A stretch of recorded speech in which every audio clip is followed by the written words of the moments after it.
Hello everyone, welcome to the subject planet. जैसे कि यहाँ पे हम प्रिपरेशन कर रहे हैं यूजीसी नेट पेपर 2 एजुकेशन के लिए, जिसमें आज का जो सेशन हमारा रहेगा उसमें हम लोग देखने वाले हैं गेस्टाल्ट के जो प्रिंसिपल्स हैं। ओवरऑल हम लोग यहाँ पे गेस्टाल्ट को समझेंगे कि गेस्टाल्ट कैसे फॉर्म हुआ, कौन कौन से लोगों ने इस पे काम किया है, जिसमें आपका कर्ट कोफका का नाम आता है, मैक्स वर्दी का नाम आता है, कोहलर का नाम आता है। यहाँ से क्वेश्चन भी पूछे गए हैं। उसके अलावा जो नेक्स्ट टॉपिक रहेगा वो रहेगा आपका mental health and mental hygiene. Mental health and mental hygiene से आपके एप्लीकेशन बेस्ड क्वेश्चन आते हैं, कभी भी डायरेक्ट क्वेश्चन नहीं आते हैं आपके, राइट। जैसे मैंने कल भी बताया था, आज का जो सेशन रहेगा आपका वो आपका यूनिट 3 का जो ए सेक्शन है वो कंप्लीट हो जाएगा आज के सेशन के बाद, है ना। यूनिट 3 का ए सेक्शन, जिसमें काफी सारे हम लोगों ने अप्रोचेज और थ्योरीज वगैरह को पढ़ा हुआ है। तो जिन लोगों ने भी प्रीवियस के सेशंस को नहीं देखा है वो प्लेलिस्ट में जाके इसको देख सकते हैं, राइट।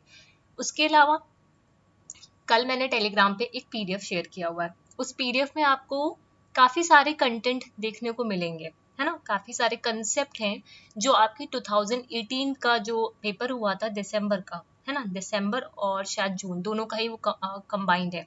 तो वो उससे रिलेटेड जो भी कंसेप्ट हैं उसका मैंने पूरा पीडीएफ आप लोगों को टेलीग्राम पे शेयर कर दिया। तो जो लोग भी टेलीग्राम पे ऐड हो, टेलीग्राम ग्रुप पे हो, वो प्लीज उसे डाउनलोड कर लीजिएगा और उसको रीड करते रहिएगा, है ना।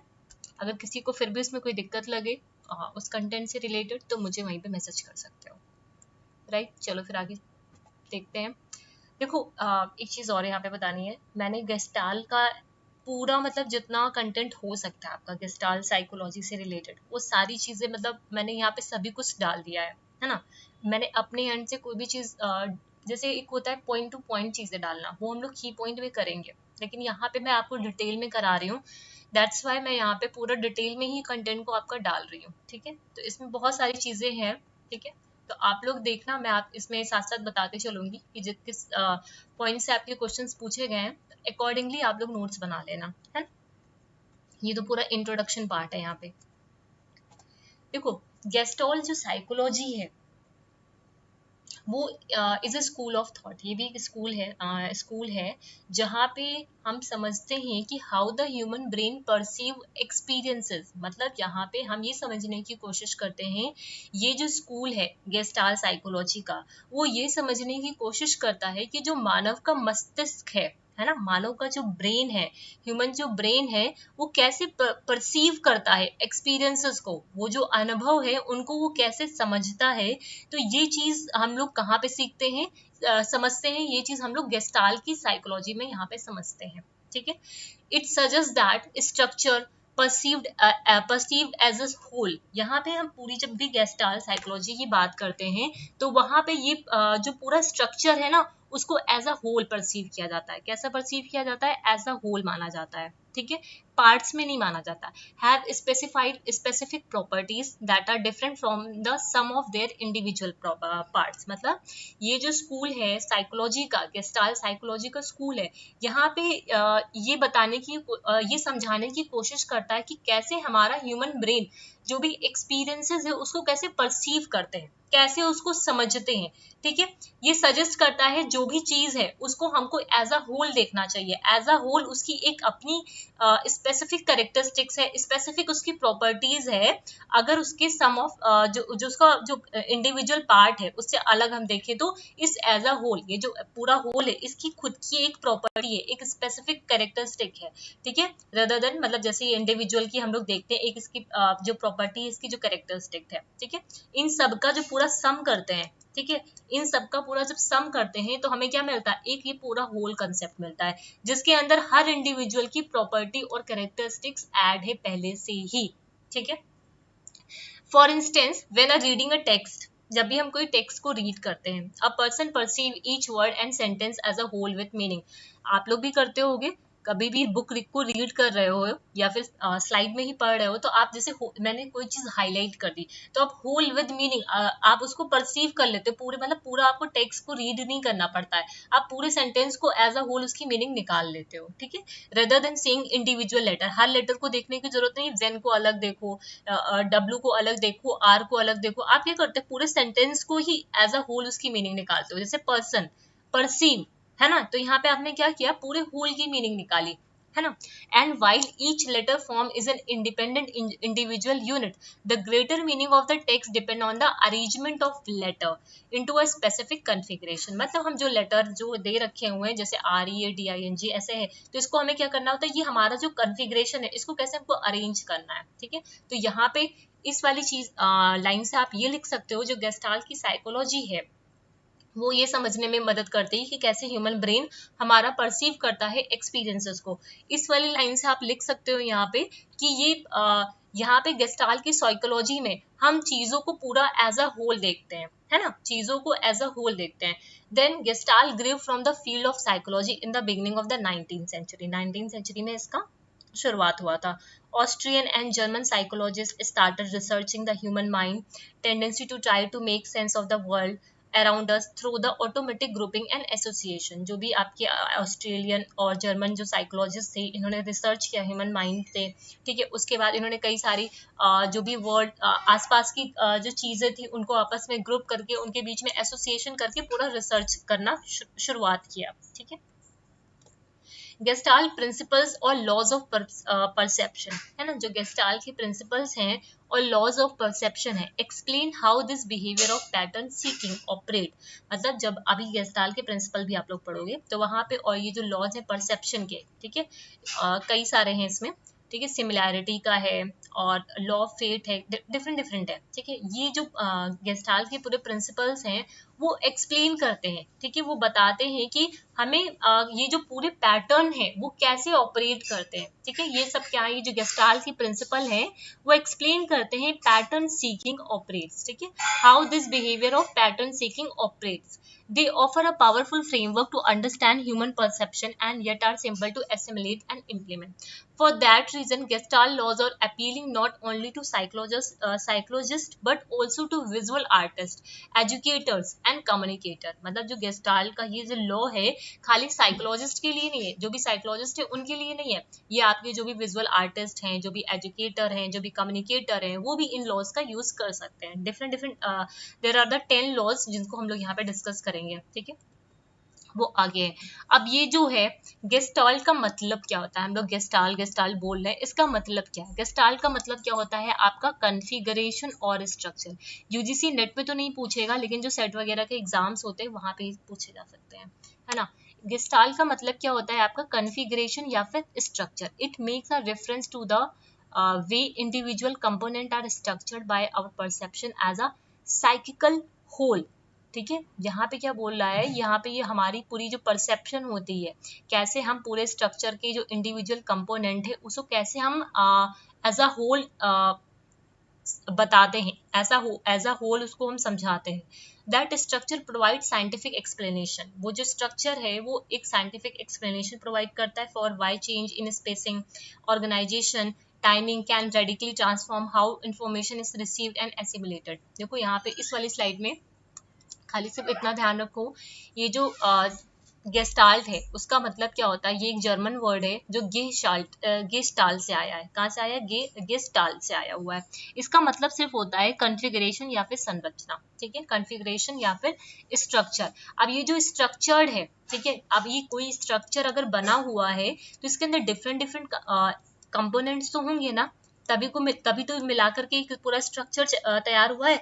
ठीक, तो इसको कैसे हम, ठीक है, ये पूरा जो स्ट्रक्चर है उसको कैसे हम एज अ होल देखते हैं, ठीक है, वो चीज ये बताता है. ठीक, ये जो स्ट्रक्चर है ओवरऑल हमें बताता है कि क्यों यहाँ पे, मतलब ये जो कंपोनेंट है क्यों है, इसके बीच में क्या रिलेशन है, कैसे एसोसिएट है, कैसे ऑर्गेनाइज है, ये सारी चीजें. ठीक है, how the gestalt approach form.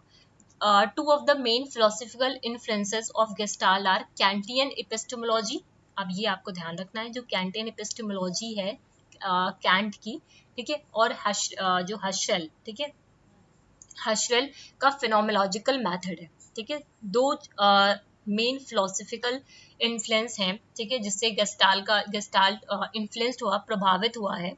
ठीक है, जिसमें नाम आता है आपका किसका, जो कैंटियन एपिस्टेमोलॉजी है और हशेल का जो फेनोमेनोलॉजिकल मेथड है.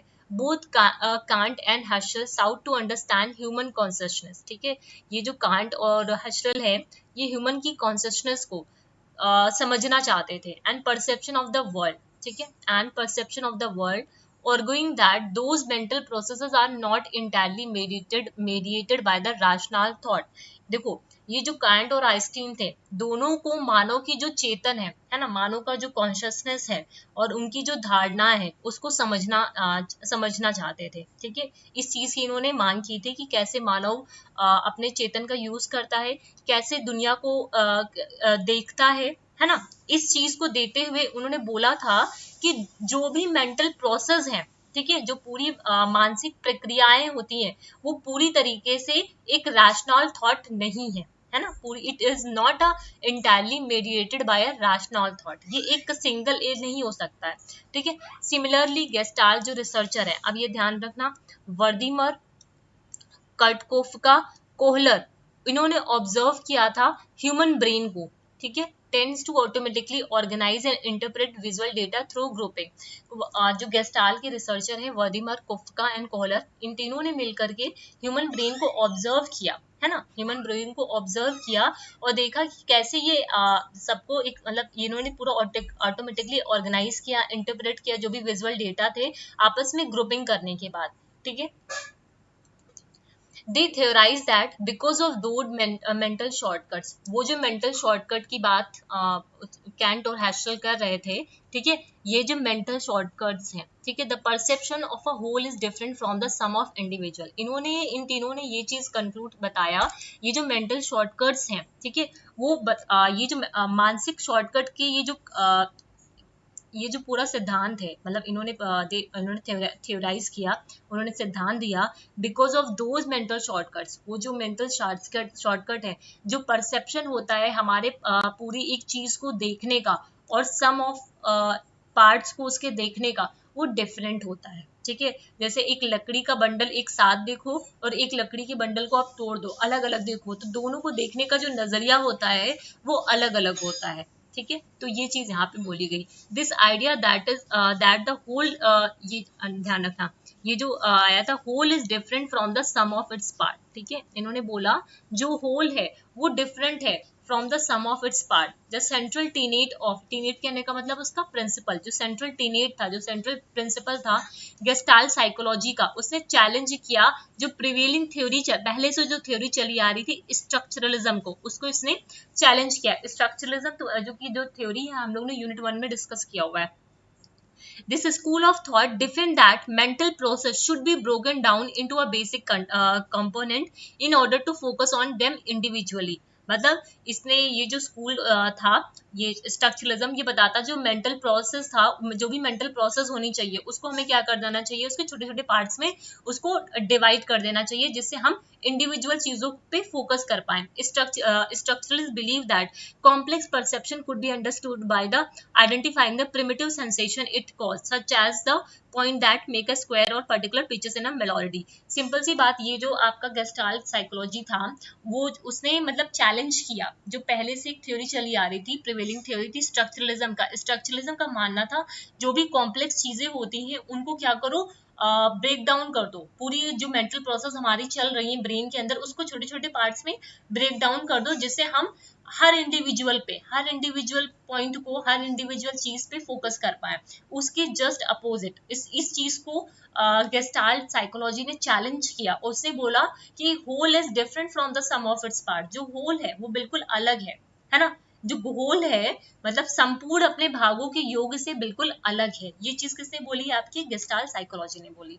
ठीक है, Gestalt on the other hand suggests that opposite path, वही चीज यहाँ पे लिखी है, it argues that whole is grasped even before the brain perceive the individual part, like when looking at a photograph। ठीक है, जब भी हम फोटोग्राफ को देखते हैं तो उसका हम फेस भी देखते हैं, उसकी हम नाक भी देखते हैं, उसके हम कान भी देखते हैं, है ना, उसका पूरा शेप देख रहे थे। कभी भी आप किसी को देखते हो उसके फेस को, तो आप तो सारी चीजों को देख रहे हो ना, लेकिन पिक्चर कैसे देख रहे हो, एक एज अ होल देख रहे हो। तो इनका मानना था, जो स्ट्रक्चरलिज्म थे वो क्या बोलते थे, कोई भी चीज है, कोई भी कॉम्प्लेक्स सिचुएशन है, उसको क्या करो, पार्ट्स में डिवाइड कर दो। ठीक है, पार्ट्स में इसको डिवाइड कर दो। ये कौन बोलता था, स्ट्रक्चरलिज्म बोलता था। ठीक है, और ये बोलते थे जब हम किसी चीज को पूरा होल अगर हम समझ लेते हैं, है ना, जब हम किसी चीज को पूरा होल अगर समझ लेंगे तो इससे हम इसकी जो इसकी जो पार्ट्स हैं उसको भी समझ पाएंगे, क्योंकि एक इस पूरे होल के अंदर इन सबकी कैरेक्टरिस्टिक्स हैं, पहले से ही है। अगर हम किसी का फेस देख रहे हैं तो हम बता सकते हैं उसकी नाक मोटी थी या पतली थी,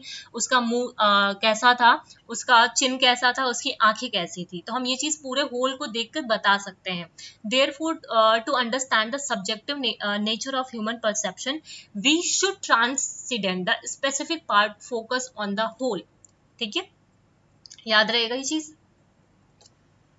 अब आते हैं गेस्टाल्ट साइकोलॉजिस्ट, तीनों के बारे में हम लोग पढ़ेंगे। मैक्स मर्दिमर है आपके, वोल्फगैंग कोहलर हैं आपके, कर्ट कोफका हैं, ठीक है। तीनों ने अलग अलग चीजें दी थी, अलग अलग चीजों के बारे में बात करेंगे यहाँ पे। क्लियर है बातें? Max Wertheimer, the inaugural article of Gestalt psychology was a Max Wertheimer experimental studies of the perception of movement. ठीक है, मतलब इन्होंने एक आर्टिकल लिखा था, वो क्या था आपका, experimental studies of the perception of a movement, जो पब्लिश हुआ था 1912। अब ये जो डेट वगैरह है ये भी इंपॉर्टेंट हो जाती है क्योंकि आपके यूजीसी नेट में पूछी जाने लगी है। 1912 में वर्दीमर then at the Institute of Psychology in Frankfurt am Main describe in this article a visual illusion। इनका ये जो आर्टिकल था वहां पे इन्होंने किस चीज की बारे में बात की, इन्होंने विजुअल इल्यूजन के बारे में बात की, है ना। कुछ चीजें मैं एक्स्ट्रा भी यहाँ पे बताऊंगी, आप लोग अपनी कॉपी में लिखिएगा। इन्होंने किस चीज के बारे में बात की, विजुअल इल्यूजन के बारे में बात की, जिसे हम लोग बोलते हैं अपैरेंट मोशन। क्या बोलते हैं, क्वेश्चन पूछा गया हुआ ऐसे, इसे हम लोग क्या बोलते हैं, अपैरेंट मोशन बोलते हैं। ये चीज समझ में आई? ठीक, अपैरेंट मोशन क्या है? Apparent motion is the perception of movement that result from viewing a rapid sequence. Apparent motion क्या है? एक परसेप्शन है मूवमेंट का जो बताता है viewing a rapid sequence of static images as happens in the movies और इन द फ्लिप बुक्स। मतलब जैसे ऐसे समझो, जैसे आप लोग मूवी वगैरह देखते हो, है ना, मूवी में जैसे स्नेक वगैरह होता नहीं है तो आपको क्या लगता है कि वो आगे की तरफ चल रहा है, ऐसा लगता है ना, लेकिन है तो वो स्टैटिक ही ना, है तो वो स्टैटिक ही, मतलब आपको लगता है वो चीज, ठीक है, जो स्टैटिक इमेज है, ठीक है, उसमें आपको ऐसा लगता है, ठीक है, ऐसा लगता है कि वो घूम रहा है, ऐसा लग रहा है कि वो सामने वाले को काट रहा है या फिर डस रहा है, ठीक है। मूवीज वगैरह में आप लोगों ने देखा होगा जो विजुअल इल्यूजन दिए जाते हैं, नहीं है, ठीक है, उसमें ये चीज आप लोगों ने देखा होगा। तो ये क्या होता है, अपेरेंट मोशन होता है। ये क्या होता है, अपेरेंट मोशन होता है, जहां पे क्या होता है, मूवमेंट होता है, ठीक है, परसेप्शन ऑफ मूवमेंट, ठीक है। यहाँ पे क्या होता है, अपेरेंट जो मोशन है वो क्या है, is the perception of movement, जिससे हमें क्या लगता है कि जो स्टैटिक इमेज है उसमें भी क्या हो रहा है, वो भी मतलब चल रही है, ठीक है, वो भी मतलब उसमें भी कुछ ना कुछ हैपनिंग हो रही है। Verdimer realized that the perception of a whole, the group of figure in a sequence, was radically different from the perception of its component। मतलब इन्होंने वर्दीमर ने इस चीज को महसूस किया कि ये जो होल है, ठीक है, होल मतलब ग्रुप ऑफ फिगर्स जो पूरे एक सीक्वेंस में चलते हैं, ठीक है, वो रेडिकली डिफरेंट, वो बिल्कुल डिफरेंट है, ठीक है, फ्रॉम द उनके जो इनकी जो स्टैटिक इमेज है, ठीक है, इससे बिल्कुल ये डिफरेंट है। ये चीजें क्लियर हुई यहाँ पे। नेक्स्ट आते हैं, एक मिनट, ये वोल्फगैंग केलर है ना, हाँ ठीक है, ये दूसरे, पहला यहाँ पे, अच्छा एक चीज और लिख लो यहाँ पे, मैं यहाँ पे बता दे रही हूँ।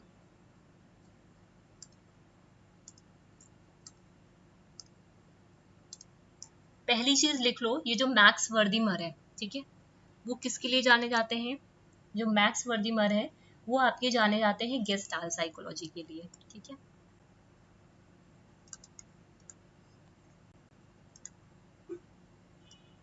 उसके अलावा जो गेस्टाल्ट प्रिंसिपल है, ठीक है, जिसको हम लोग अभी आगे पढ़ेंगे, ठीक है, gestalt principle of perceptual organization, ठीक है। उसके अलावा इनको जाना जाता है 5 फिनोमेना। अब ये 5 फिनोमेना क्या है, ये तो यहाँ पे हम लोगों ने नोट्स यहाँ पे कंटेंट में डाला ही नहीं है ना। 5 फिनोमेना, ये जो अपेरेंट मोशन आपने पढ़ा है वही है, ठीक है। 5 फिनोमेना क्या है, ये जो आप लोगों ने अपेरेंट मोशन पढ़ा है, मतलब जैसे आप लोग को कोई इल्यूजन ऑफ मूवमेंट, ठीक है, इल्यूजन मतलब विजुअल इल्यूजन होता है, ठीक है, इल्यूजन ऑफ मूवमेंट बोलते हैं, विजुअल इल्यूजन होता है, जो भी इल्यूजन होता है मूवमेंट का, मतलब भ्रम, इल्यूजन कहने का मतलब क्या है, ठीक है, हमें भ्रम होता है, ठीक है, हमें भ्रम होता है कि सांप, किसी को मूवी में देखते हैं सांप सामने वाले को डस रहा है, वो हमारा क्या है, भ्रम है, एक्चुअल में वैसा नहीं हो रहा है ना, एक्चुअल में वैसा नहीं हो रहा है। तो ध्यान रखना 5 फिनोमिना में इल्यूजन ऑफ मूवमेंट की बात करते हैं, एक अपेरेंट मोशन की बात करते हैं, ठीक है, तो वही 5 फिनोमिना भी होता है आपका, ठीक है, मतलब हमें यहाँ पे स्टैटिक इमेज में एक मूवमेंट नजर आता है, एक इल्यूजन ऑफ मोशन नजर आता है, अपेरेंट मोशन नजर आता है, ठीक है। अब आ जाओ वोल्फगैंग गैंग के बारे में, ठीक है, इन्होंने एक एक्सपेरिमेंट भी किया था, ये रहा देखो इधर गया।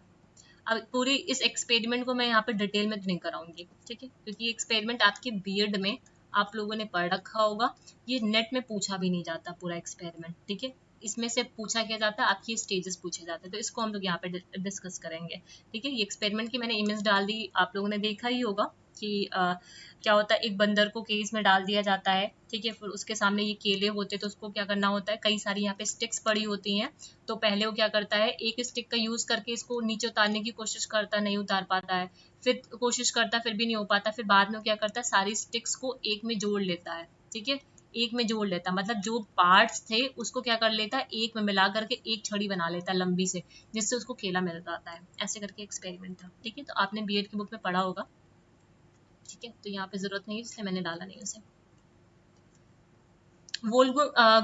गैंग बोल रही हूँ, वोल्फगैंग कोहलर जो है was particularly interested in physics and natural science। अब ये चीज़ आप ध्यान रखिएगा, नहीं है, ये किस सब्जेक्ट्स में इंटरेस्ट रखते थे, आपकी जो नेचुरल साइंस है और फिजिक्स है। He introduced the concept of psychophysical isomorphism. इन्होंने कौन सा कंसेप्ट को इंट्रोड्यूस कराया, साइकोफिजिकल एसोमॉर्फिज्म, ठीक है, arguing that how a stimulus is received is influenced by the brain general state while perceiving it। मतलब ये कहते थे कि जैसे हम स्टिमुलस को रिसीव करते हैं, मतलब हम स्टिमुलस का जो हम कोई भी स्टिमुलस है जिसको हम रिसीव कर रहे हैं, वो इन्फ्लुएंस्ड होता है, वो प्रभावित होता है हमारी जो ब्रेन की स्थिति है, ठीक है, हम कैसे उस स्टिमुलस को ले रहे हैं, कैसे हम उसको परसीव कर रहे हैं, जनरली इस चीज से वो प्रभावित होता है, वो स्टिमुलस जो हमको मिल रहा है, ठीक है।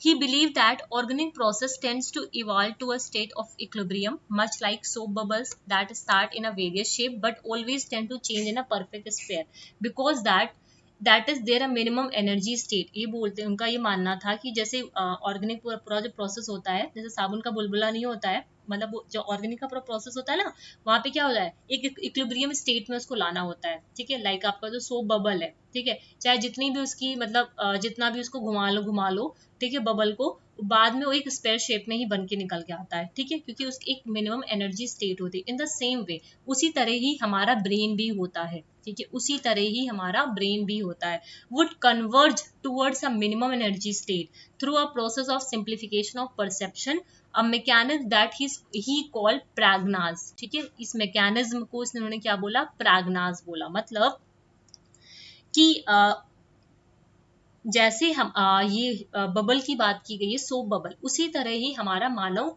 ब्रेन होता है, मस्तिष्क होता है, ठीक है, तो वो क्या करता है, जो मतलब वो कन्वर्ज करता है, ठीक है, किसकी तरफ कन्वर्ज करता है, जो हमारी मैक्सिमम एनर्जी होती है, ठीक है, जिससे हम चीज एक कॉम्प्लेक्स चीज को सिंप्लीफाइड तरीके से देख पाए, है ना, एक कॉम्प्लेक्स चीज को एक सिंप्लीफाइड तरीके से देख पाए, इस पूरे मैकेनिज्म को ही क्या बोलते हैं, प्रैग्नाज बोलते हैं, इस पूरी मैकेनिज्म को क्या बोलते हैं, प्रैग्नाज। मान लो कोई डिफिकल्ट चीज आपके सामने रख दी जाती है, तो आपका ब्रेन क्या करता है, कोशिश करता है ना, इसको कितना सिंप्लीफाइड वे में हम इसको देख पाए, ठीक है, उसको मतलब इजी से, मतलब एक कॉम्प्लेक्स चीज को उसकी जितनी मतलब एनर्जी है, ठीक है, कन्वर्ज करता है उसकी जो मिनिमम एनर्जी स्टेट है, ठीक है, through a process of simplification of perception. मतलब किसी चीज को आप देखते हो तो आप क्या करते हो कि छोटी छोटी इसकी चीज को पहले ऑब्जर्व करते हो, ऑब्जर्व करने के बाद एक पूरी अपने अंदर इमेज बना लेते हो, है ना, तो वही चीज बोला जा रहा है। तो इस पूरे मैकेनिज्म को क्या बोलते हैं, प्रैग्नाज बोलते हैं, क्या बोलते हैं, प्रैग्नाज बोलते हैं, ठीक।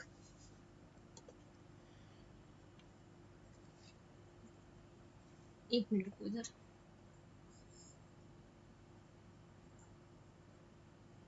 उसके अलावा मैं 2-3 चीजें यहाँ पे और आपको बता रही हूँ वोल्फगैंग कोहलर के बारे में। इधर आ जाओ। ये चीजें आपको पता होनी चाहिए, मतलब हो सकता हो काफी लोगों को पता भी हो, बट फिर भी मैं यहाँ बता देती हूँ आपको। इनका ये जो पूरा एक्सपेरिमेंट था, इसके लिए इन्होंने मतलब एक एक्सपेरिमेंट भी किया था। पूरे एक्सपेरिमेंट को हम यहाँ पे एक्सप्लेन नहीं कर रहे हैं। वहाँ पे उस एक्सपेरिमेंट से रिलेटेड जो इम्पोर्टेंट पॉइंट है, ठीक है, इन्होंने चिंपैंजी पे किया था। काफी बार आपके जो सीटेट वगैरह के एग्जाम्स हैं, यूपी टेट के एग्जाम्स हैं, वहाँ पे पूछे गए हैं, ठीक है। मतलब इन्होंने जो पूरा एक्सपेरिमेंट किया था, तो उन्होंने ये जो कोहलर की जो थ्योरी है, एक मिनट की, मतलब इसे कोहलर का, कॉपी में लिख लेना है इसको, ठीक है, कोहलर्स इनसाइट थ्योरी बोलते हैं, ठीक है।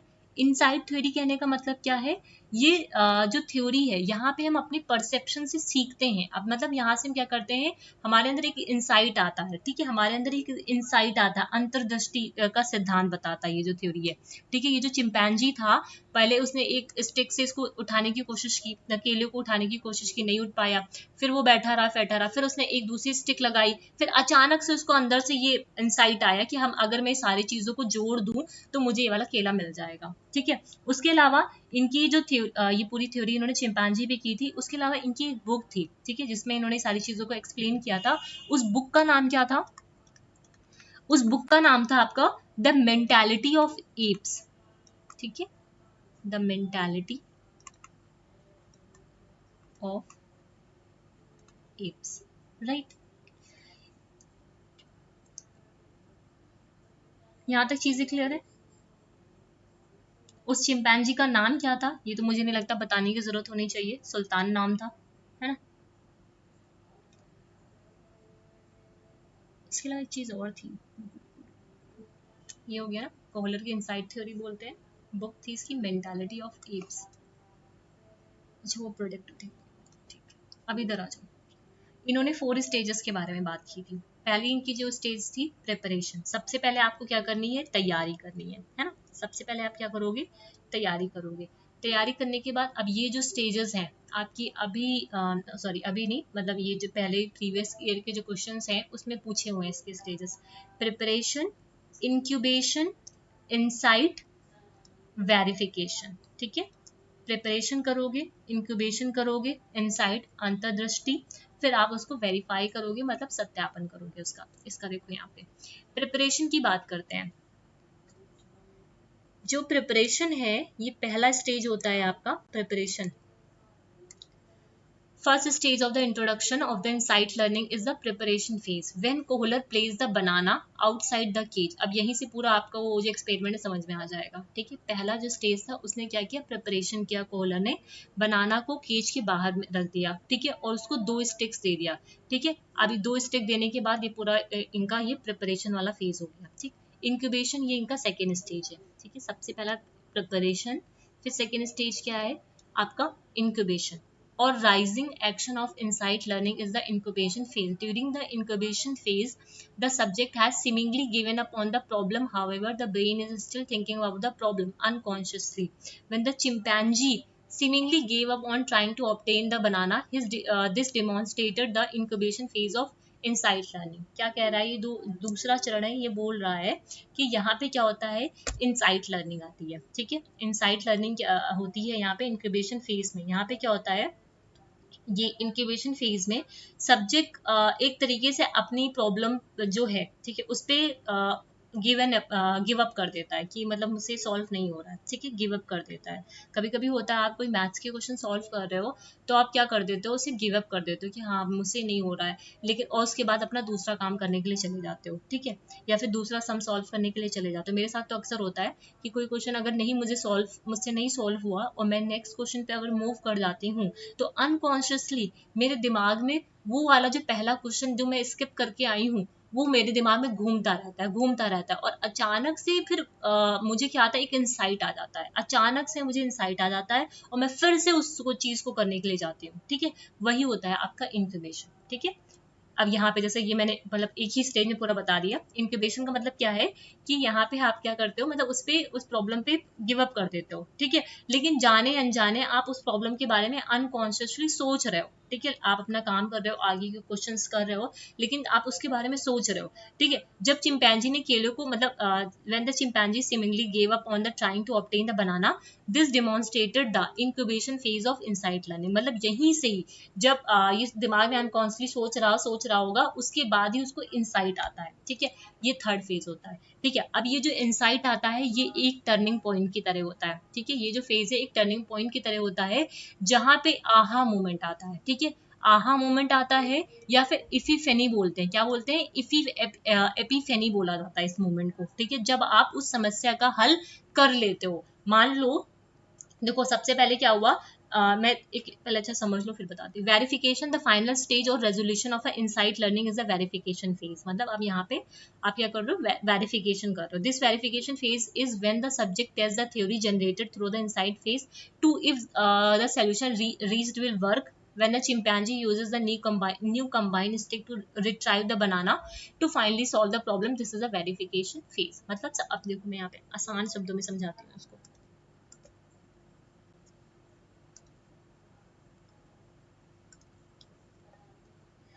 देखो ये जो प्रिपरेशन फेज है, यहाँ पे प्रिपरेशन फेज में क्या होता है, प्रिपरेशन फेज में आपके सामने जो कोहलर होगा, ठीक है, वो आपके बनाना को रख देगा, आपको दो स्टिक दे देगा। ये डिमॉन्स्ट्रेट करता है preparation phase of insight learning को।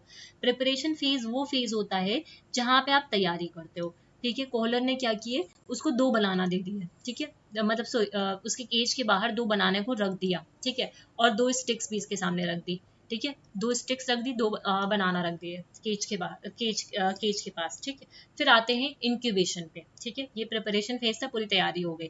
अब इंक्यूबेशन फेज में क्या होगा, उस बनाना को उसको खाना है, ठीक है, तो वो क्या करेगा, इन स्टिक का यूज करेगा और उसको बनाना को खाने के लिए, लेकिन वो नहीं खा पाएगा, ठीक। उसके बाद वो क्या कर देगा, गिव अप कर देगा, मतलब छोड़ देगा कि हाँ मुझसे नहीं हो पा रहा, और एक जगह जाके शांत से बैठ जाएगा, ठीक है, शांत से बैठ जाएगा। और लेकिन अनकॉन्शियसली उसके दिमाग में ये चीज चल रहा होगा कि कैसे मैं इस बनाना को खाऊं, ठीक है, अनकॉन्शियसली उसके दिमाग में चल रहा होगा, ठीक। तो ये है इसका इंक्यूबेशन फेज। अचानक से उसको सोल्यूशन आता है कि हम क्या करें, इन दोनों स्टिक्स को अगर मिला दें तो ये जो बनाना ऊपर रखे हुए हैं ये हमें मिल जाएंगे, ठीक है। तो ये क्या आया, इनसाइट, मतलब आहा मोमेंट आया, ये क्या आया, आहा मोमेंट आया, उसको ऐसा इनसाइट आया अंदर से। अब उस चीज को उसने क्या किया, पूरा डिमॉन्स्ट्रेट किया, डिमॉन्स्ट्रेट करके उसने क्या किया, बनाना को नीचे मिल गया उसको, उसने खा लिया। तो ये क्या हुआ, उसका वेरिफिकेशन फेज हो गया, मतलब दोनों स्टिक को कंबाइन किया, यहाँ पे कंबाइन करने के बाद बनाना तक वो रीच कर गया, रीच करने के बाद उसको उसने खा लिया। तो ये क्या था उसका वेरिफिकेशन फेज था, ठीक है। यहाँ तक कोई दिक्कत नहीं होनी चाहिए, उम्मीद करती हूँ। अब आ जाओ, ये कोहलर के बारे में था पूरा, ठीक। अभी बात करते हैं कर्ट कोफका के बारे में।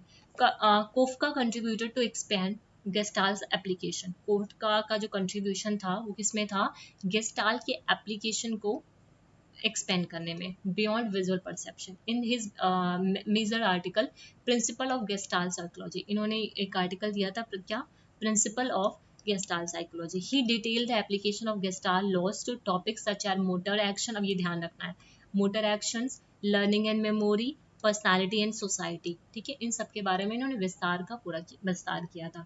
He also played a key role in taking the gestalt theory to United State, मतलब यूनाइटेड स्टेट के में इन्होंने भी इसका विस्तार किया था, to where he immigrated after the rise of Nazism in Germany. Gestalt जो लॉ है परसेप्चुअल ऑर्गेनाइजेशन, जिसकी बात हम लोगों ने यहाँ पे की थी आपकी, ये मैक्स वर्दीवर में, ठीक है, gestalt law of perceptual organization. एक मिनट, गेस्टाल का जो प्रिंसिपल है या फिर लॉ है, laws of perception were formalize by Wertheimer, इसे in a treaty published in 1920 and further elaborated by Kohler, Koffka and Metzger, ठीक है। ध्यान रखना जो गेस्टाल का प्रिंसिपल है इसको फॉर्मलाइज किसने किया था, इसको पब्लिश जो भी इसको औपचारिक तौर पे किसने दिया था, ये मैक्स वर्दीमर ने दिया था, और बाद में इसको इलेबोरेट किसने किया था, कोहलर कोफका और मेर्जकर ने किया था। The principle are grounded on the human natural tendency of finding order in disorder. मतलब ये जो प्रिंसिपल था वो किस चीज पे आधारित था? ह्यूमन की जो नेचुरल टेंडेंसी होती है फाइंड आउट करने के लिए, जैसे कोई भी चीज ऑर्डर में नहीं है, डिसऑर्डर में, तो उसको कैसे हमें प्रोसेस में लेके आना, कैसे हमें ऑर्डर में लेके आना है। ठीक है, मतलब जैसे होती नहीं है, एक वर्ड है मुझे याद नहीं आ रहा एक्चुअली, जैसे कोई भी चीज बिखरी हुई है, ठीक है, अब उसको कैसे उसको अरेंज करोगे। ठीक है, एक नेचुरल ह्यूमन में टेंडेंसी होती है, तो वो उस चीज के बारे में यहाँ पे बोला गया था।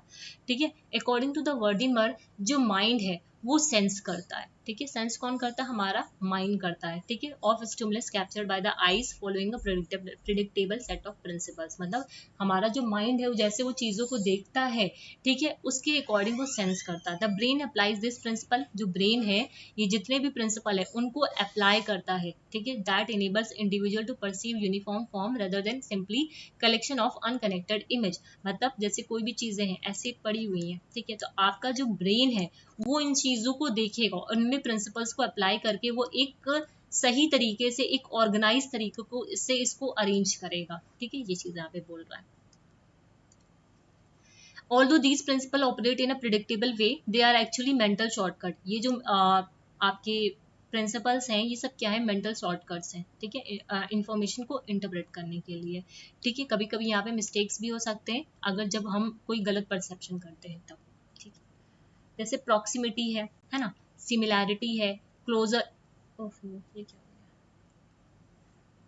प्रॉक्सिमिटी है ना, सिमिलैरिटी है, क्लोजर है, कंटिन्यूस है, फिगर ऑफ ग्राउंड है। प्रॉक्सिमिटी मतलब नियरनेस, प्रॉक्सी मतलब क्या होता है? मतलब जब चीजों को हम क्या करते हैं, एक साथ रख देते हैं। ठीक है, जब चीजों को क्या करते हैं, नियरनेस। ठीक है, ये क्या बात करते हैं? नियरनेस प्रिंसिपल की बात करता है। When objects placed together the eye perceive them as a group. ठीक है, जब ऑब्जेक्ट को एक साथ रख देते हैं तो हम उसे क्या करते हैं, एक साथ देखते हैं, एक ग्रुप की तरह देखते हैं। ठीक है, सिमिलैरिटी, सिमिलैरिटी क्या है? When object look similar to one another. ठीक है, कोई ऑब्जेक्ट है एक दूसरे से सिमिलर लगते हैं, तो जैसे ये स्क्वायर वाले हम एक साथ ग्रुप कर देते हैं। ठीक है, सर्कल वाले हम एक साथ ग्रुप कर देते हैं, ट्रायंगल वाले हम एक साथ ग्रुप कर देते हैं। ठीक है, क्लोजर की बात करते हैं, मतलब कोई भी, जैसे ये आप लोगों ने देखा ये इस तरह की इमेज होती है ना कि मतलब कुछ इनकम्प्लीट चीजें होती हैं, तो आपको क्या करना होता है, उसको कंप्लीट करना होता है। ठीक है, आपके इंग्लिश में भी आते हैं क्लोजर, लाइंस लिखी होती हैं बीच में फिल इन द ब्लैंक्स होते हैं, लाइंस लिखी होती है बीच में फिल इन द ब्लैंक्स होते हैं, आपको उन्हें क्या करना होता है, फिलअप करना होता है। इस इनकम्प्लीट ऑब्जेक्ट को आपको कंप्लीट करना होता है। मेंटल एबिलिटी में इस तरह के क्वेश्चंस पूछे जाते हैं। कॉन्टिन्यूंस की बात करते हैं, मतलब यहाँ पे एक कंटिन्यूस में होता है, मतलब एक ऑब्जेक्ट के बाद दूसरा, ठीक है, दूसरे के बाद एक कंटिन्यूएशन होता है इनके बीच में, समझ रहे हो? मतलब पहले ये आएगा, ठीक, फिर ये आएगा, फिर ये आएगा, फिर ये आएगा, फिर ये आएगा, ऐसे। फिगर ऑफ ग्राउंड, जैसे यहाँ पे अब देखो फिगर ऑफ ग्राउंड में कैसे समझोगे? when the eye differentiate an object from its surrounding। जैसे ये है, ये पूरा एक क्या है, पूरा प्लेन आपको दिख रहा होगा, प्लेन दिख रहा है ना, पूरा प्लेन, उसके ऊपर ये इमेज जो दिख रही है, ठीक है, उसके ये जो ये इमेज दिख रही है ये क्या है? फिगर है। और इसके जो पीछे वाला हिस्सा है वो क्या है? बैकग्राउंड है। समझ रहे हो? जो हमें दिख रहा है, ठीक है, हमारी आई डिफरेंशिएट कर पा रही है, जो पीछे वाला हिस्सा है वो सफेद है तो वो ग्राउंड है, जो आगे वाले हिस्से में जो हमें इमेज दिख रही है वो फिगर है। ठीक है, हम यहाँ पे डिफरेंशिएट कर पा रहे हैं। ठीक, प्रैग्नास, प्रैग्नास कहने का मतलब क्या होता है? Good figure. ठीक है, प्रैग्नास कहने का मतलब क्या होता है? यहाँ पे लॉ ऑफ सिंप्लिसिटी बोलते हैं। क्या बोलते हैं इसे? लॉ ऑफ सिंप्लिसिटी या फिर लॉ ऑफ गुड फिगर। ठीक है, law of good figure, it states that when faced with a set of ambiguous or complex object the human brain seeks to make them as simple as possible. Pragnanz का मतलब ही यही होता है कि हम चीजों को कितना अच्छे से अच्छा दिखा पाए, कोई भी डिफिकल्ट या कॉम्प्लेक्स चीज है उसको कितना हम सिंप्लीफाइड तरीके से अपने ब्रेन में परसीव करें। ठीक है, ये चीज है। The good figure is an object or image that is easy to perceive as a whole. मतलब गुड फिगर कहने का मतलब क्या है? कोई भी ऑब्जेक्ट है, जैसे ऐसे ऐसे बना हुआ है, ठीक है, ऐसे ऐसे करके बना हुआ है, तो आप क्या करोगे? ठीक है, इसको मतलब सिंप्लीफाई वे में देखने की कोशिश करोगे कि हाँ पहले ट्राइंगल है, फिर सर्कल है, यहाँ पे फिर स्क्वायर बना हुआ है। ठीक है, तो ये चीज है। A good example of this process is our perception of Olympic जो लोगो होता है। ठीक है, ओलंपिक का जो लोगो है सभी लोगों ने देखा होगा। ठीक है, we tend to see overlapping circles होते हैं, ठीक है, rather than series of curved connected lines. ठीक है, वहां पे क्या होता है? ओवरलैपिंग सर्कल्स होते हैं ओलंपिक लोगों को में देखिएगा। ठीक है, तो वहां पे लॉ ऑफ प्रैग्नास वहां पे अप्लाई होता है। सिमिलैरिटी अभी हम लोगों ने डिस्कस किया, कि सिमिलैरिटी क्या होती है, जहाँ पे हम क्या करते हैं, सेम ऑब्जेक्ट वाली चीज़ों को एक साथ कर देते हैं, सर्कल को सर्कल के साथ, है ना, और स्क्वायर को स्क्वायर के साथ। प्रॉक्सिमिटी मतलब जो आपस में जब हम चीज़ों को एक साथ लेके आते हैं, ठीक है। कॉमन रीजन की बात करते हैं, जब this law propose that elements that are located with in the same close region, ठीक है, such as inside a circle or a shape tend to perceive as belonging the same group, मतलब same एक common region में जब हम चीजों को रखते हैं, ठीक है। कंटिन्यूटी बता दिया कि कंटिन्यूटी क्या होता है, कंटिन्यूअस इमेज बनती जाती है। क्लोजर, क्लोजर कहने का मतलब क्या है कि जो जैसे एक फिगर है, ठीक है, ऐसे करके बना हुआ है आपका, मान लो, ठीक है, अब आपको क्या करना है, ऐसे दे रखा हुआ है, ठीक, अब आपको इसको इस चीज को फिल करना है, ठीक है, ये जो मतलब फिगर है उनको आपको क्या करना है, फिल करना है, ठीक है। जैसे गुड फिगर ये रहा, सिमिलैरिटी ये रहा, क्लोजर ये रहा। जैसे आप लोग यहाँ से अगर ये डिटेल से ना समझ पा रहे हो तो इमेज से इसको समझो, इमेज से समझोगे ना तो ज्यादा अच्छे से समझ में आएगा, क्योंकि इमेज आपको यहाँ पे दिख रही है, ठीक है। ये क्या है, क्लोजर, ठीक है। यहाँ पे आपको क्या करना है, कोई अलग इस तरह का, इस शेप का, ये जो खाली जगह यहाँ पे फिट करना है। प्रॉक्सिमिटी जो पास पास होते हैं। कंटिन्यूएशन मतलब जहाँ पे क्या होते हैं, when there is an intersection between two or more object, people tend to perceive each object as a single uninterrupted object, इसको ऐसे भी समझ सकते हो कंटिन्यूएशन को। सिमेट्री कहने का मतलब क्या है, जब एक सिमेट्रिकल शेप बन जाता है, ठीक है, अराउंड द सेंटर। सिंप्लिसिटी देख चुके हैं हम लोग अभी, फिगर ग्राउंड ये भी देख लिया, प्रॉक्सिमिटी विद सिमिलैरिटी, है ना। कॉमन फीट, कॉमन फीट जो होता है, देखो इसका मैंने डाला है, नहीं डाला है, आई थिंक नहीं डाला है। कॉमन फीट जैसे होता नहीं, क्या बताऊं मैं उसको, एक जो पूरा जैसे चिड़िया नहीं होती, चिड़िया का पूरा जो जैसे गुच्छा जाता है, ठीक है, एक मतलब एक साथ आते हैं, एक साथ आगे की तरफ चले जाते हैं, वही आपका कॉमन फीट होता है ना। मैं इसको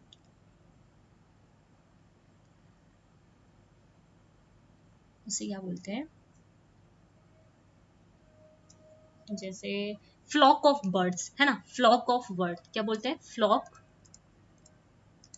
ऑफ बर्ड्स, ये कॉमन फीट का एग्जाम्पल है, ठीक है, समझ रहे हो। फ्लॉक ऑफ बर्ड्स मतलब हम क्या करते हैं, जब बहुत सारी चीजें एक ही दिशा में, एक ही स्पीड के साथ एक ही दिशा में, एक ही स्पीड के साथ आगे की तरफ जा रही होती है, और हमको जैसे कभी भी देखते हो आसमान में बहुत सारी चिड़िया हैं, बहुत स्पीड में एक ही दिशा में जा रही होती, तो होती तो बहुत सारी हैं, लेकिन हमको एक सिंगल लगती है, एक मतलब एक ही लगता है कि हाँ एक ही है, बहुत बड़ा सा ऑब्जेक्ट है, कोई आगे की तरफ जा रहा है, लेकिन वहां पे बहुत सारी चिड़िया होती हैं, ठीक है, वही है आपका कॉमन फीट, ठीक है। सिमेट्री देख लिया हम लोगों ने, कंटिन्यूटी भी देख ली, क्लोजर हो गया, कनेक्टनेस हो गया, और कॉमन रीजन हो गया, ठीक है। ये 10 आपके प्रिंसिपल्स हैं, ठीक है। इसको इमेज से ध्यान रखोगे तो आपको बहुत आसानी से याद हो जाएगा, अगर आप थ्योरी में ज्यादा जाओगे तो थोड़ा सा दिक्कत हो सकता है, ठीक है। तो कोशिश करो इसको इमेज से ध्यान रखो, ठीक है। यहाँ तक चीजें क्लियर है। अब ये हो गया आपका गेस्टाल्ट प्रिंसिपल खत्म। मुझे नहीं लगता यहाँ तक किसी को दिक्कत रही होगी, है ना। अगर फिर भी किसी को लगता है कि कोई दिक्कत है तो मुझे कमेंट सेक्शन में लिख के बता सकता है ना। अभी आ जाते हैं मेंटल हेल्थ पे, ठीक है, next topic. What is mental health. Mental health देखो, ये ना एक ऐसा टॉपिक है जिसको मेंटल हेल्थ तो सभी को पता है ना, जो हमारी इमोशनल, साइकोलॉजिकल, सोशल वेलबींग के बारे में बताता है कि हम कैसे सोचते हैं, कैसे हम फील करते हैं, कैसे हम एक्ट करते हैं, मतलब कैसे हम चीज़ों को जो भी चीज़ें हैं, हमारी जो सिचुएशन है, ठीक है, उसके साथ हम कैसे उसके साथ हैंडल करते हैं उन सब चीज़ों के साथ, ठीक है, ये सारी चीज़ें होती हैं, ठीक। Mental health is important at every stage of life, obviously बात है, चाहे वो चाइल्डहुड हो, चाहे एडोलसेंस हो, या फिर एडल्टहुड हो, मेंटल हेल्थ बहुत ज़्यादा इंपॉर्टेंट हो जाती है आपकी एक डेवलपमेंट के लिए। The term health refers to the state of physical, mental, social, spiritual wellbeing. ये जो हेल्थ है, हेल्थ ये जो टर्म है, ये क्या बताता है, ये बताता है कि हमारा जो स्टेट है, फिजिकल, मेंटल, सोशल, स्पिरिचुअल, जो पूरा वेलबींग है, इन सब के बारे में बताता है, ठीक है। of the individual, mental health is one of the component of the broad concept of health. It is concerned with an optimum level of emotional behavioral adjustment to the adjustment of the individual. हम कह सकते हैं ये एक तरीके से mental health जो चीज सबसे ज्यादा कंसर्न है कि कैसे एक इंडिविजुअल इमोशनली और मेंटली अपने बिहेवियर के साथ कैसे एडजस्ट करता है अपने इन्वायरमेंट में, है ना, इस चीज के साथ। over the course of year, if you experience mental health problem, your thinking, mood and behavior could be affected. Obviously बात है, जब भी आपको mental health होते है, किसी चीज़ से आप परेशान होते हो, तो आपकी सोच है, आपका मूड खराब हो जाता है, आप किसी से सही से बातचीत नहीं करते हो, है ना। तो कई सारे फैक्टर्स होते हैं जो मेंटल हेल्थ की जो प्रॉब्लम है इसको कंट्रीब्यूट करते हैं, ठीक है। लाइक आपका जो बायोलॉजिकल फैक्टर है, अब ये इंपॉर्टेंट है, जो बायोलॉजिकल फैक्टर है वो हो सकता है ना, सच एज जीन्स या फिर ब्रेन केमिस्ट्री, ठीक है। लाइफ एक्सपीरियंसेस कोई हो सकता है, आपने के घर में ऐसे एक्सपीरियंसेस रहे हों जिसकी वजह से आपका मेंटल हेल्थ सही नहीं रहता है ना। फैमिली जो कोई हिस्ट्री हो सकती है जिससे आपको मेंटल हेल्थ की प्रॉब्लम हो रही है, तो ये चीज़ आपको ध्यान में रखनी है, ये तीनों चीज़ें, ठीक है। इससे क्वेश्चन पूछा हुआ है। Mental health and wellness, positive mental health allow करता है पीपल को रियलाइज देयर फुल पोटेंशियल। जब आपकी मेंटल हेल्थ अच्छी होगी तो आप अपने पोटेंशियल को समझ पाओगे, जो भी स्ट्रेस है उसके साथ कोप अप कर पाओगे, अच्छा काम कर पाओगे, मीनिंगफुल कंट्रीब्यूशन कर पाओगे और अपनी कम्युनिटीज के साथ, है ना। Ways to maintain positive mental health include getting professional help, मतलब कैसे अपने मेंटल हेल्थ को आप सही रख सकते हो, पॉजिटिव बनाए रख सकते हो, अपने प्रोफेशनल से मिलना, उनके साथ कनेक्ट करना, पॉजिटिव रहना, फिजिकली एक्टिव रहना, दूसरों की मदद करना, ज़्यादा इनफ सोना, पर्याप्त नींद लेना, डेवलप करना कोपिंग स्किल्स को, मतलब कौशल विकसित करना, ठीक है। द टर्म मेंटल हाइजीन, जो मेंटल हाइजीन और मेंटल हेल्थ है, ठीक है, ये आपस में रिलेटेड है, ठीक है। ये इससे क्वेश्चन आया हुआ है। Mental hygiene is closely related to the mental health. We use the term hygiene to refer to keeping yourself and one's living and working area neat and clean in order to prevent illness and disease.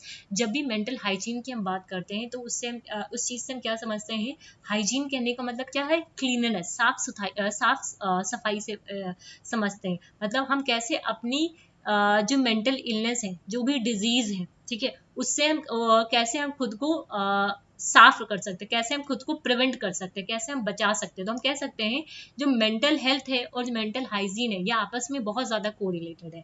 When we extended this concept to the domain of mind, it stand for the art of developing, maintaining and promoting necessary behaviour, emotional and social skill to sustain good, effective and efficient mental health. मतलब एक minute देना, शायद gate पे कोई आया, एक पढ़ो।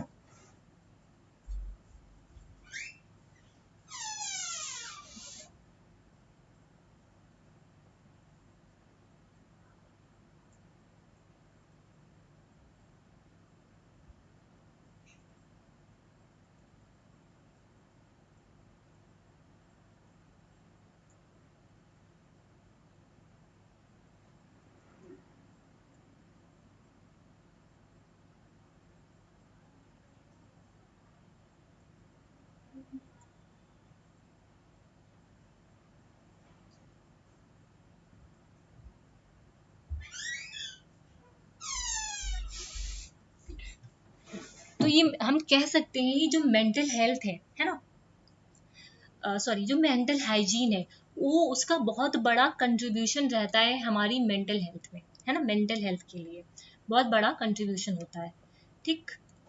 Mental ill health जो होती है उसे define is defined as the absence of the qualities of positive mental health in the individual, ठीक है। मेंटल इल हेल्थ क्या होती है, जो पॉजिटिव मेंटल हेल्थ होती की क्वालिटीज हैं वो एब्सेंस होती है। फॉर एग्जाम्पल, इस if someone among you often displays negative feeling and attitude about others, you can assume that this person is displaying the characteristics of mental ill health. मान लो कोई इंसान है, वो हमेशा नेगेटिव ही बातें करता है, हमेशा उसकी नकारात्मक भावनाएं हैं, ठीक है, दूसरों की बुराई करता है, उसका एटीट्यूड अच्छा नहीं है, तो आप ये कहते हो कि उसके अंदर मेंटल इल हेल्थ की प्रॉब्लम है, कैरेक्टरिस्टिक्स है।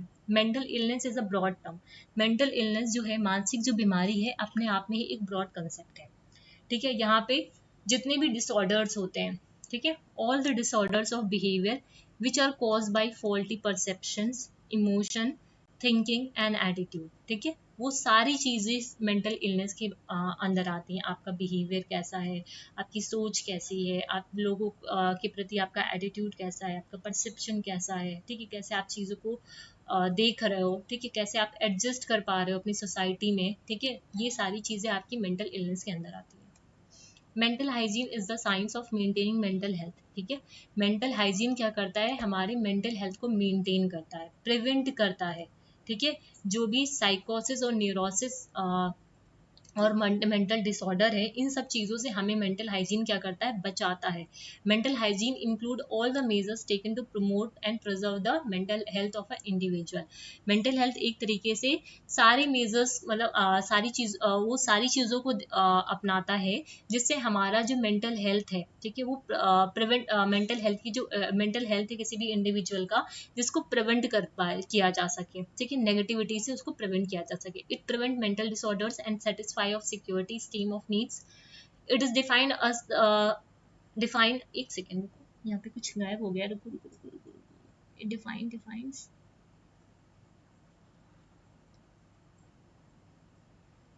as a set, गलत है, रुको,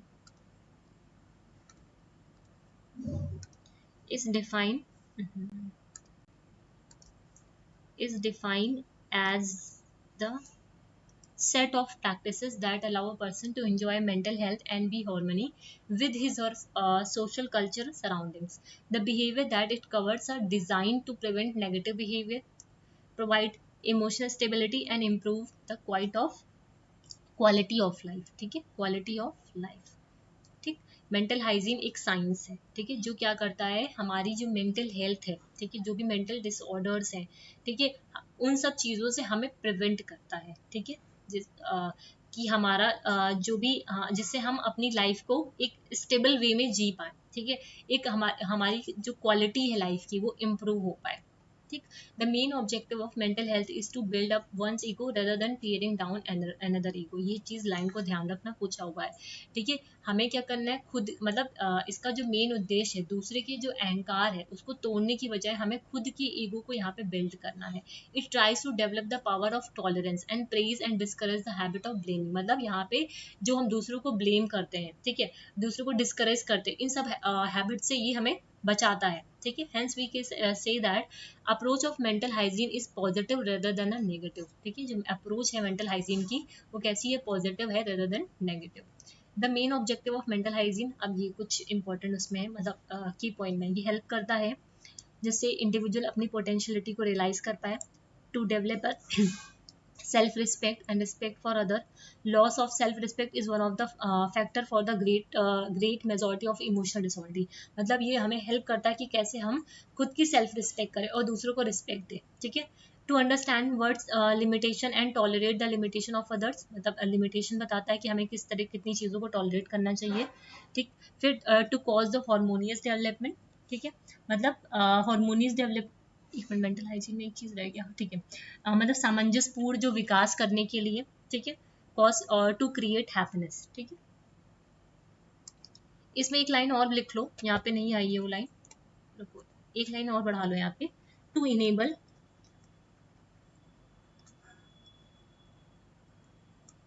वन टू मेक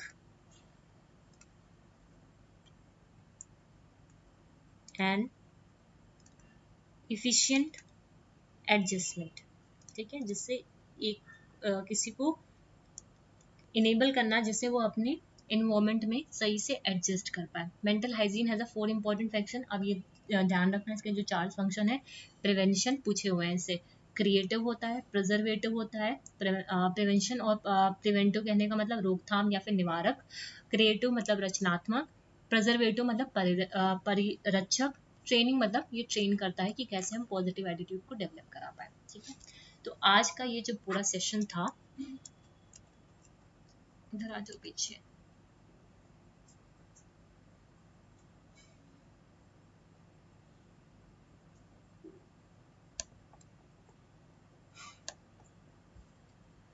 यूनिट 3 का ए सेक्शन हम लोगों ने ऑलमोस्ट पूरा कंप्लीट कर लिया, ठीक है। इसमें अब कोई भी चीज़ आपकी नहीं रह गई है, क्या हो रहा है, कोई भी चीज़ आपकी यहाँ पे नहीं रह गई, ठीक है। ये यूनिट 3 का आपका ए सेक्शन था जिसमें मैंने हर एक पॉइंट को बहुत डिटेल में डिस्कस किया आपके साथ, ठीक है। दिसंबर का टारगेट करके ये मैंने पूरा आपका सीरीज चलाया है जिसमें हम लोग दिसंबर को टारगेट कर रहे हैं, ठीक है।